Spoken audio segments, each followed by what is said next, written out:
کرتی ہے، نبی صلی اللہ علیہ وسلم نے بد اخلاقی سے لوگوں کو منع فرما دیا تاکہ انسان کی روح پاکیزہ رہے،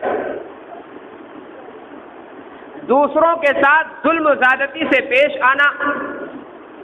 یہ ایک انسان کے اندر بڑی مہلک بیماری ہو سکتی تھی جو انسان کو ہلاکت کے دہانے پر پہنچا سکتی ہے۔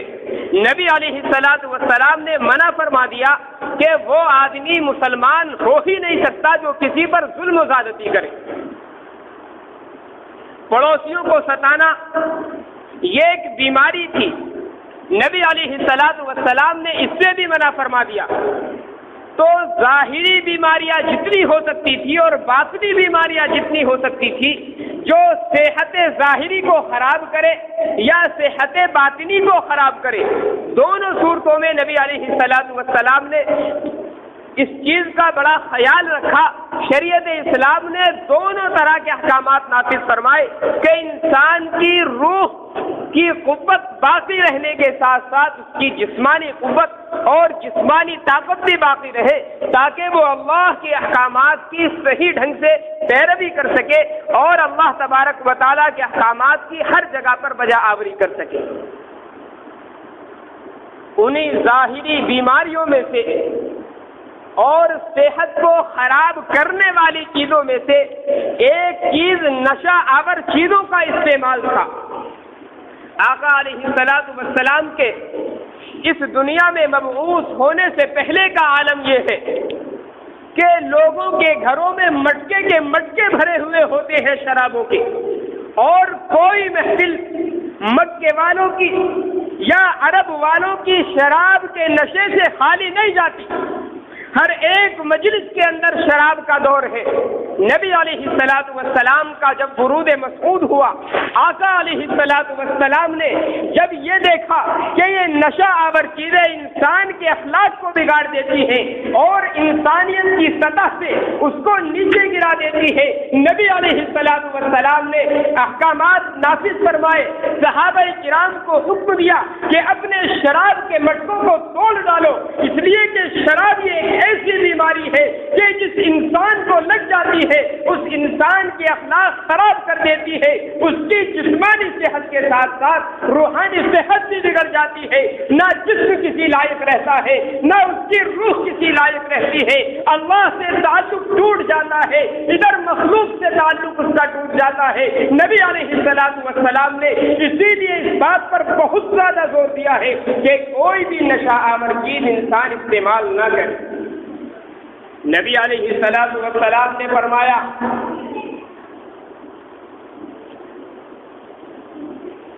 شراب کا پینے والا اور شراب کا پلانے والا، فرمایا اگر اسی حالت میں اس انسان کا انتقال ہو جائے، آقا علیہ السلام فرماتے ہیں اس کا حشر ایسے ہوگا، کل قیامت کے دن وہ ایسے پیش کیا جائے گا جیسے کہ بتوں کی عبادت کرنے والا۔ میرے بھائیوں کتنی سخت وعید ہے، صاف صاف حدیث یہ بتا رہی ہے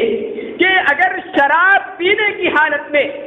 کسی بھی آدمی کا انتقال ہو جائے وہ اللہ کے سامنے مشرکوں کے ساتھ پیش کیا جائے گا۔ کہ عابدی وسلم کے الفاظ نبی علیہ السلام نے فرمائے اس کا حشر ان لوگوں کے ساتھ ہوگا جو دنیا کے اندر اللہ کو چھوڑ کر اللہ کے علاوہ نہ جانے کتنے معبودوں کی عبادت کرتے ہیں، کتنے بتوں کو پکارا کرتے تھے۔ یہ شراب کی میرے بھائیوں یہ تو اخروی لعنت ہے، اور دنیا کے اندر کتنی لعنتیں ہیں۔ وہ آدمی جو پیتا ہے یا جس نے پیتے ہوئے انسانوں کو دیکھا ہے، ہر آدمی اس کا تصور کر سکتا ہے یہ نشہ آور چیزیں انسان کو کہاں تک پہنچا دیتی ہیں۔ نبی علیہ السلام نے صرف شراب کے تعلق سے یہ چیز نہیں فرمائی کہ شراب کا پینے یا پلانے والا یہ اللہ کی نظروں میں گنہگار ہے، بلکہ آقا علیہ السلام نے فرمایا ہر وہ چیز جو نشہ آور ہو، جو انسان کی عقل کو مدہوش کر دیتا ہو، انسان کی عقل جس سے مغلوب ہو جاتی ہو، فرمایا ہر وہ چیز انسان کے لیے حرام۔ صرف یہ نہیں کہ شریعت میں شراب سے منع کر دیا گیا، لہذا شراب کو تو چھوڑ دیا جائے اور دیگر نشہ آور چیزیں استعمال کر لی جائے۔ نبی علیہ الصلوۃ والسلام فرماتے ہیں کل خمر اسکر فہو حرام، ہر وہ پینے کی چیز جو نشہ پیدا کرتی ہے وہ تمام کی تمام حرام ہے۔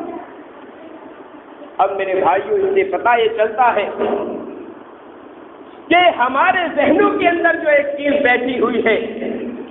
کہ نبی صلی اللہ علیہ وسلم نے صرف شراب سے منع کیا یا قرآن کریم کے اندر شراب کی حرمت بیان کی گئی لہذا دیگر چیزوں کا جواز ہے۔ میرے بھائیوں ایسا نہیں ہے، وہ چیز جو نشہ پیدا کرتی ہے وہ تمام کی تمام حرام ہے۔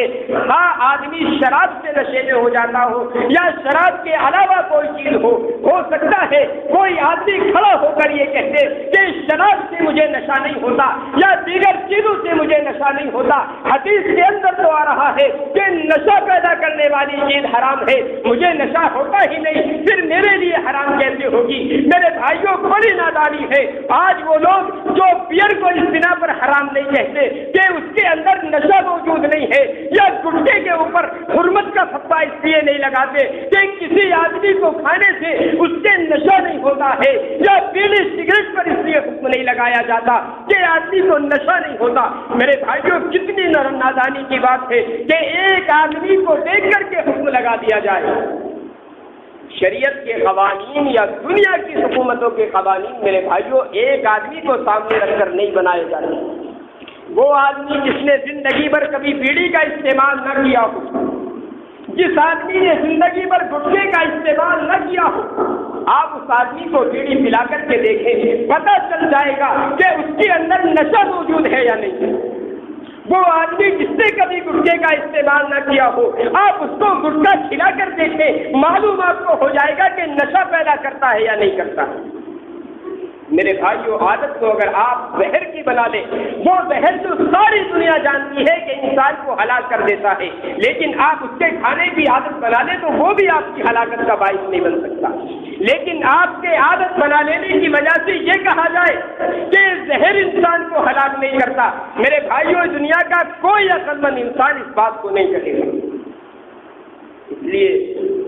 مذہب اسلام کے اگر ماننے والے ہیں اور اسلام سے ہمارا تعلق ہے، ہم نبی علیہ الصلوۃ والسلام کے تعلیمات پر عمل کرنے کا دعویٰ کرتے ہیں، نبی علیہ الصلوۃ والسلام کے احکامات کو اپنے سینے سے لگانے کا دعویٰ کرتے ہیں، اور ایک طرف عالم یہ ہے کہ نشہ آور چیزیں یہ مسلمان رات دن استعمال کر رہا ہے۔ میرے بھائیوں کتنی عجیب بات ہے کہ نبی علیہ الصلوۃ والسلام تو اس کو حرام قرار دیں اور ہم نبی کی محبت کا دعویٰ کرنے کے بعد بھی اس کو استعمال کریں، یہ کیسی نبی کی محبت ہے؟ میرے بھائیوں یہ تو ایسا ہے جیسے کوئی آدمی کسی بلڈنگ کا فوٹو لے لے اور وہ بس یہ کہتا پھرے میں بلڈنگ والا ہو گیا۔ میرے بھائیوں آپ سوچو کیا اگر آپ اس کو دیکھیں گے پاگل نہیں بتائیں گے؟ یہ آدمی پاگل ہے، مجنون ہے، دیوانہ ہے، جو صرف کسی بھی بلڈنگ کا فوٹو لے کر کے اس کے مالک ہونے کا دعویٰ کر رہا ہے۔ میرا دعویٰ یہ ہے میں حضور کا مالک بن گیا اس لیے کہ حضور کی محبت میرے دل کے اندر ہے۔ میرا دعویٰ یہ ہے میں خدا کو ماننے والا ہوں، میں خدا کی یکتائی کو قبول کرتا ہوں، لیکن میرا دعویٰ میرے بھائیوں تصویر کے علاوہ کچھ نہیں، بس چہرہ میں نے ایک تصویر والا بنا لیا، دل کے اندر ایک تصویر بنا لی گئی اپنے مسلمان ہونے کی، اپنے نبی کا عاشق ہونے کی، نبی کی سنتوں کا اتباع کرنے کی، اللہ کو ماننے کی، لیکن میرے بھائیوں حقیقت کا اس سے کوئی تعلق نہیں ہے۔ گزشتہ ہفتوں میں نے ایک بات عرض کی تھی، جب کوئی آدمی کسی سے محبت کا دعویٰ کرتا ہے اور اپنے اس دعوے میں سچا ہوتا ہے، عاشق کبھی اپنے محبوب کو کسی چیز کا حکم نہیں کیا کرتا کہ یہ کام کر یہ کام نہ کر۔ ارے محبوب تو وہ ہوتا ہے جو اپنے عاشق کی ہر ادا کو اپناتا ہے، وہ یہ نہیں دیکھتا میرا عاشق مجھے کس بات کا حکم کر رہا ہے، وہ تو یہ دیکھتا ہے میرے عاشق کی منشا اور مرضی کیا ہے۔ مفسرین کرام نے اطیع اللہ و اطیع الرسول کے تحت میں یہ لکھا ہے کہ اطاعت رسول الگ اس کے معنی ہے اور احکامات رسول کو اپنانا یہ ایک الگ چیز ہے۔ احکامات رسول کا مطلب تو یہ ہے، اگر میرے نبی نے نماز کا حکم دیا تو نماز ادا کروں، میرے نبی نے فلاں چیز کا حکم دیا تو وہ چیز بجا لاؤں، میرے نبی نے روزے کا حکم دیا روزے کو ادا کر رہا ہوں۔ یہ تو اوامر نبی کو تسلیم کرنا ہے، اوامر نبی پر عمل کرنا ہے۔ لیکن مفسرین لکھتے ہیں اطاعت رسول کا یہ معنی ہرگز نہیں ہے۔ اطاعت رسول تو یہ ہے کہ آدمی ہر قدم پر یہ دیکھے میرا نبی میرے قدم پر چاہتا کیا ہے۔ یہ اصل اتباع رسول اور اطاعت رسول۔ آدمی یہ دیکھے میرے نبی نے فلاں موقع پر کس چیز کا مطالبہ مجھ سے کیا ہے، اگر میرا یہ عمل میرے حضور کے سامنے پیش ہو جائے، اگر میرا یہ عمل میرے نبی کے خدمت میں پیش کر دیا جائے، اس وقت میرے محبت کے دعوے کا کیا بنے گا۔ میرے بھائیوں، یہ احساس جب تک ہمارے دلوں کے اندر زندہ نہیں ہو جاتا تب تک کوئی بھی آدمی نبی علیہ السلام کی سنتوں پر عمل پیرا ہونے والا نہیں۔ ایک نشہ تو یہ ہے جو ظاہری نشہ ہے، شراب کا نشہ، بیڑی کا نشہ، سگریٹ کا نشہ اور چرس گانجا، معلوم نہیں کیا کیا نشے ہیں، یہ تو ظاہری نشے کی شکل ہے۔ کوئی آدمی یہ کہتا ہے میں شراب نہیں پیتا، بہت اچھی بات ہے، نبی علیہ السلام کے احکامات کی وجہ آوری۔ کوئی یہ کہتا ہے میں آج سے بیڑی سگریٹ چھوڑ دیتا ہوں اس لیے کہ میرے نبی نے نشہ آور چیزوں سے منع فرمایا ہے، وہ آدمی لائق مبارکباد ہے۔ میرے بھائیوں، ایک ظاہری نشہ ہے، اس کے علاوہ ایک نشہ اور ہے